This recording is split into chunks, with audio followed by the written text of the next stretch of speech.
sa kita na jab na kaya magpatulog ng katawan. Kita nyo naman yung bagsak, yung pwedeng pagpraktisan. Tigas yung bigat yung dulo pagbagsak ng suntok. Anong bibilin?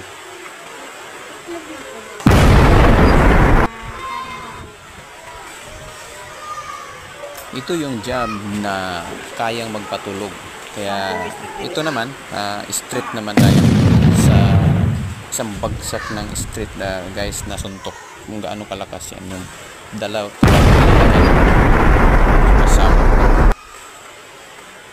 Kailangan talaga sabay balikan para yung puwersa buong katawan. Kaya pag tinamaan,